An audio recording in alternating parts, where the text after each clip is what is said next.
Сайн байцгаана уу? Янж байна. За, та бүхэнд удаа би Луг Марк 16-аас уншиж гэж бодсон. Тэгэхээр Марк 16-17 дээр итгэгчид энэ тэмдгүү тагалдана. Миний нэрээр төрүүдийг зайлуулж шинэ хэлээр ярина. Тэгэхээр энд юу ярьж байгаа шинэ хэлээр ярих тухай. Тэгэхээр бэлэг авааснаас ч юм уу янз янзын одоо үггийн ер нь бол сүнслэг зүйлүүдийг мэдэхэд бас хэцүү ойлгомжгүй тайлбарлахад хэцүү зүйлүүд зөндөө байдаг л та. Жишээлбэл би итгэж болоод миний хамгийн ихний бэлэг бол discernment буюу сүнс шалгах бэлэг байсан баг.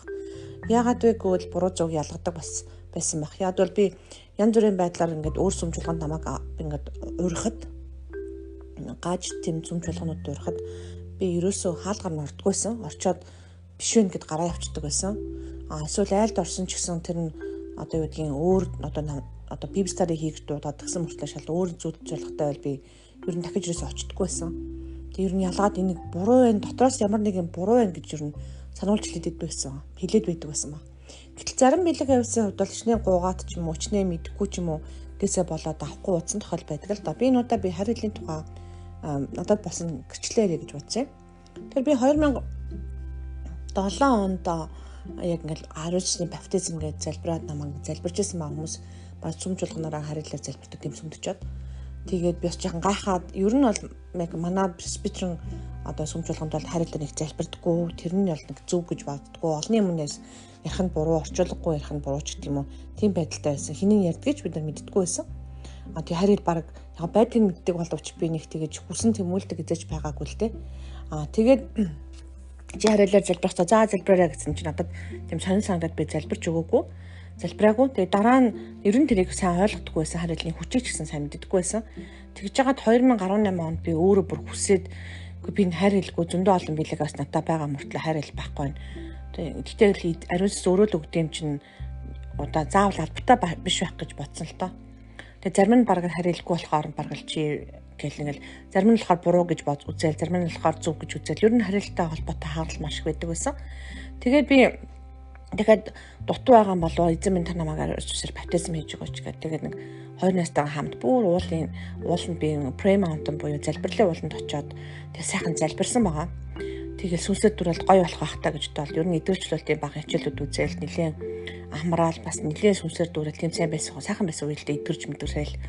Тэгсэн мөртлөө яг ингээл баптизм хийсэн чи юу ч мэдрээгүй, бүр сүнсэн дээр ч юу ч мэдрээгүй. Тэгээ юу ч болж байгаа онч мэддэхгүй, бүр ингээд мэдрэмж ч байхгүй. Тэгээ тэрний дараа би ууланд очиод залбирах гээд ууланд гарсан. Тэгээд за гойстой библи уншаа сайхан байна даа гэж бодсон чинь байхгүй. Бүр нам унтсан.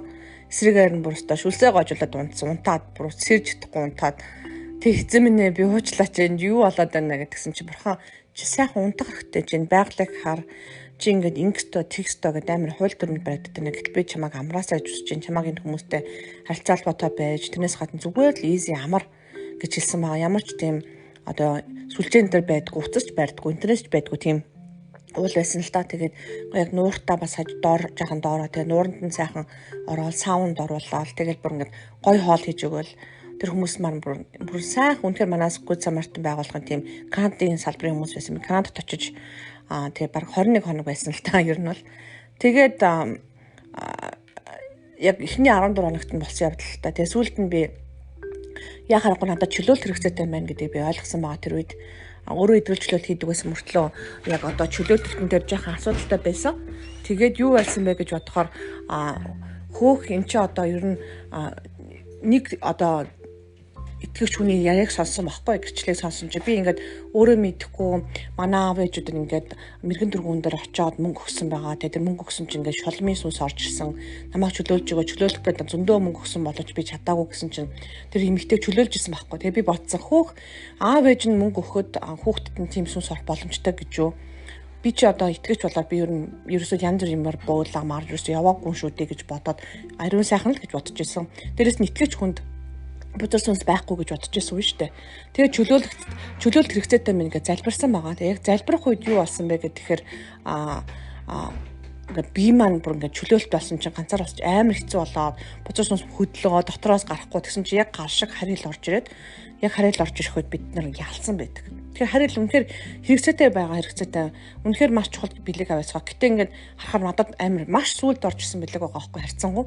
Тэгэхээр заримдаа гуугаад ч бас бэлэг авсыг авахгүй ч юм уу заримдаа ингээд юм удаг тохиолдол байдаг. Эзний цагаар байдаг учраас ариун сүнс өөрөө мэдэж яг хэрэгцээтэй үед нөгдөг баг.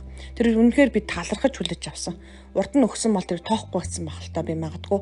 Тэр үед бол би бүр өстөө нэг цангасан хүн өстөө нэг аяг ус өгсөн юм шиг үнэхээр ялагдах чагаад хамгийн эцсийн тулааныг хийсэн юм шиг тийм чухал байсан ба. Тэгэхээр ер нь бол бэлэг авиасуудыг бас та үнэлээрээ үнэхээр эзнээс өгж байгаа ямар супернатурал зүйл байдгаас итгээрээ ялангуяа та харилаар залбирдаг бол та бас ер нь бол ганцаараа байхдаа ч гэсэн сайн харилаар бас залбирч байгаараа тэгээд заавал гайхуулж олонний өмнө ярихтаа бас албатай биш. Тэгээд харилаар залбихгүй байгаа бас нэг чи итгэж биш ч юм уу чи дорой гэж үзэж болохгүй шүү. Ер нь тэр хагарал олох буруу аль ч хэрэгтэн ямар ч хизээч үүж болохыг бас мэдэр хэлж мэдэхгүй. Магадгүй таны өмнө дорой байгаа хэрэгтэн хамгийн чухал бас байж магадгүй. Тийм учраас тэр хүмүүсийг бас ер нь хүндэтгэж байгаараа. Тэгээд өөрөөсөө дорой гэж бодож байгаа бол харин ч бүр үйлчлэлээрээ туслаараа. Тэгээд ер нь бол бид нар бас ер нь бол ямар ч хүнийг өөрөөсөө дорой гэж бодох нь зөв биш байхгүй юу? Хүндлэх ёстой. Бид үнэхээр Бурхны адилхан эзний үдээр харах юм бол бид нар ч бүгдээр гоё хүмүүс байгаа шүү. Тэгээд хүн үнэхээр баяраа цахлангаар дүүрэн байх үед бүх хүн үзэсгэлэнтэй гоё харагддаг байгаа. Тийм учраас энэ замууд үнэхээр та үнэхээр баяраа цахлангаар дүүрээрэй гэж хэлмээр байна. Есүсийн нэрээр тэгээд бас бэлэг авьяастай үнэхээр бас хүсэн тэмүүлээрээ тэгээд хэрэг орж ирэхгүй байх юм бол битээ бас сэтгэл санаагаар унаараа би буруу ч юм уу тийм хийсэн юм уу гэж битээ бодороо эзний цагаар болдог шүү гэж хэлмээр байна. Баярлалаа.